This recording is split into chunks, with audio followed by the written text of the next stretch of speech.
Hey guys, this is Apple Gamer 24/7. I'm here to give you guys a review today of the new iPad. Now, this iPad that I'm reviewing right here is the black Wi-Fi only 32GB model. I didn't get the 4G because I wouldn't use it, so I'll talk about why I didn't get that at the end of the video. But for right now, let's just focus on the iPad. So going over the design of this iPad, it's pretty much untouched from the iPad 2. Exactly the same design. Really isn't too many. It really isn't a dramatic design change as it was from the iPad 1. Everything is still in the same place, nothing has moved. But the one thing that makes this iPad just a little bit different than the iPad 2 is that this iPad is slightly thicker. It's not by much. The only reason that it's thicker is because it has to accommodate a bigger battery and the 4G radios and this Retina display. So Apple needed a bigger battery to power all that stuff. So the sacrifice, they needed to make the iPad just a tiny bit thicker, but it's barely even noticeable unless you have the iPad 2 and this stacked side by side together. And also, it is a bit heavier because they have the heavier battery in there. This is noticeable if you're gonna read books for an extended period of time or just hold it in your hands for an extended period of time. It really is noticeable if you're coming from an iPad 2. It might be not as noticeable if you're coming from an iPad 1, but if you had an iPad 2 like I do and you're moving to this, you do see the weight difference in extended use. Now, the real reason that I upgraded from the iPad 2 to this iPad was this display. This display is a Retina display. It's a 2048 by 1536 display, and this display is probably the best display I ever used. It beats out the display I have on my computer, my TV, and also my iPhone. So this display is the best display I got as I could use. Actually, it's really nice. Just looking at it, you can't really see any difference on the screen, but I will put a picture up right now, showing you guys the difference between the iPad 2's display and the iPad 3's display, and you will see the difference in quality. I can't really show you guys, like I said before, on the camera because it doesn't have a big enough resolution. But just in normal use, if I were to zoom in on text or anything, on the iPad 2, it would get pixelated and try to process it out to make it look better. But if I can get zoomed in and I don't see any pixels at all, this is a really nice display to look at. If you were to read books on this, they look like a printed book. Reading magazines is the best, especially if they're animated. The animations really pop out at you, and it's just a great experience. What else do I have here? The screen has also very accurate colors. I'm surprised how accurate it is. A lot of websites have been saying that, but the one thing I do notice is that this iPad is just a tad more bluer in my opinion compared to the iPad 2. If you guys agree with that or disagree with that, please let me know in the comment section. But I do see this display being a little more bluer than the iPad 2 was. The one bad thing about this display though, and in my use, I don't know if this happens to everybody or is this particular to my iPad, is that after extended period of time, like if I'm typing on something, and then having a graphics intensive app in the background, say like Infinity Blade, and then having Safari and Mail and all the other stuff open, I do notice that this display does get warm. It's not like a burning sensation or I have to take my hand off because it's too hot. It's just like it does get a little warm, and I do notice that if I'm gonna be using the iPad for extended time, but it's not really a deal breaker. It's something I noticed. If you guys are having the same problem, just leave it down below in the comment section.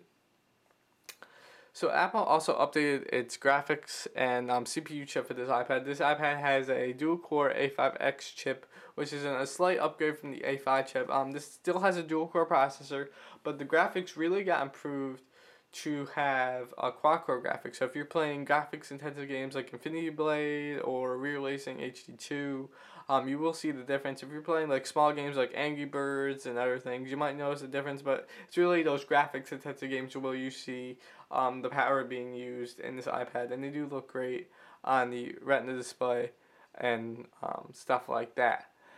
Just in general usage, I don't see really a big difference. I do notice there is a little bit of difference in saving things and opening things in the Office suite or Pages app, if you want to say. But I do see a difference in like opening and closing things are just much snappier. And just in general usage, it's just gotten overall the same result as the iPad 2. There really hasn't been too many forced closes. I did notice a lot of more forced closes on the iPad 2, but I think a lot of these apps are more updated for this hardware than it was back last year when the iPad 2 came out. Let's talk about the cameras. The cameras have been upgraded. Apple has included a 5 megapixel camera right here. It's the same sensor that's in the iPhone 4. And the only and it takes great pictures for a tablet. I'm not gonna use a tablet for everyday picture taking, but it does take some great pictures. I'll put some pictures up at the end just to show you guys what it looks like. It takes great pictures for a camera, especially on a tablet. And it also records in HD at 1080p, which I will put a sample of that video at the end as well. Overall, I really don't think this is a necessary upgrade if you're coming from an iPad 2. If you have an iPad 1, it's definitely worth the upgrade. The Retina display alone is worth the money because I don't think you could find a better screen on any other tablet.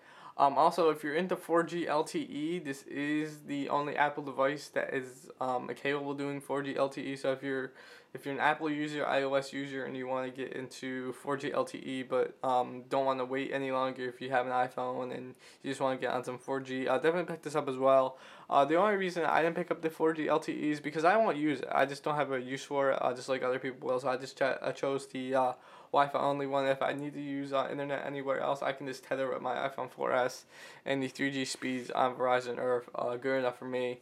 But overall, I really do think this is a good solid upgrade. The only thing that's the only one thing I can really is bad about it is that the front-facing camera up top did not receive an upgrade. It's still the VGA quality, and I think this needs to be 720p because I barely even use the iPad for video chat. I mainly use the back camera, but when I do, I would like to have a HD camera so people on your end can see me well. So anyway, guys, that was my review. Hope you guys enjoyed, and I will see you guys in the next video.